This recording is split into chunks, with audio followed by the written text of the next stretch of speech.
ಉದ್ಯಾನ ನಗರಿಯಲ್ಲಿ ಸಾಹಸ ಮತ್ತು ಮನರಂಜನೆಯ ಹೊಸ ಮಾಧ್ಯಮಗಳು ಬರುತ್ತಲೇ ಇವೆ. ಇದೀಗ ಇವುಗಳ ಸಾಲಿಗೆ ಸ್ಕೂಬಾ ಡೈವಿಂಗ್ ಎಂಬ ಹೊಸ ಅವಕಾಶವೊಂದು ಬಂದಿದೆ.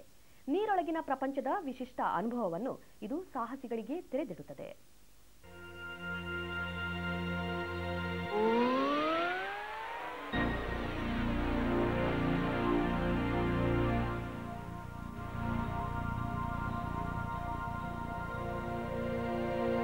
ಭೂಮಂಡಲ ಒಂದು ಹೇಗೆ ವಿಸ್ಮಯಗಳ ಆಗರವೋ ಅದೇ ರೀತಿ ನೀರೊಳಗಿನ ಪ್ರಪಂಚ ಕೂಡ ಅಷ್ಟೇ ಅದ್ಭುತಗಳ ಆಗರ.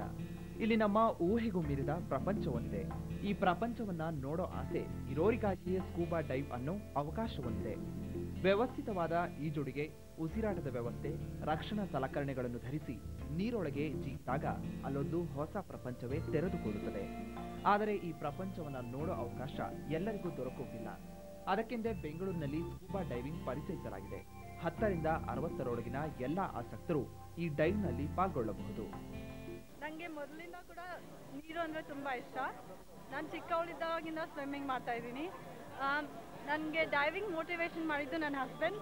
ಅವ್ರಿಗೆ ಕೂಡ ಇಂಟ್ರೆಸ್ಟ್ ಇತ್ತು ಡೈವಿಂಗ್ ಕಲಿಬೇಕು ಅಂತ. ಸೊ ಇಬ್ಬರು ಒಟ್ಟಿಗೆ ಹೋಗ್ಬಿಟ್ಟು diving ಕಲಿದ್ವಿ. Seeing the Bangaloreans take to new things very, very quickly. There's a lot of cosmopolitan nature in the approach of people here.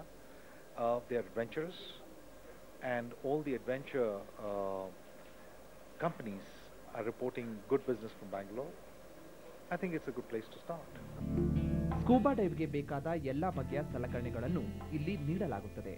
ಉದ್ಯಾನ ನಗರಿಯ ಟ್ರಾಫಿಕ್, ಮಳೆ, ಬಿಸಿಲು, ಧೂಳಿನಲ್ಲಿ ಬಸ ಉಳಿದವರಿಗೆ ಸ್ಕೂಬಾ ಡೈವಿಂಗ್ ಹೊಸ ಮನರಂಜನೆಯ ಮಾಧ್ಯಮವಾಗಿ ಜನರಿಗೆ ದೊರಕಿದೆ. ಜಿ ಕನ್ನಡ, ಬೆಂಗಳೂರು. 11 ಗಂಟೆಗೆ ನಮ್ಮ ಕರ್ನಾಟಕದೊಂದಿಗೆ ಮತ್ತೆ ಭೇಟಿಯಾಗೋಣ. ವಂದನೆಗಳು.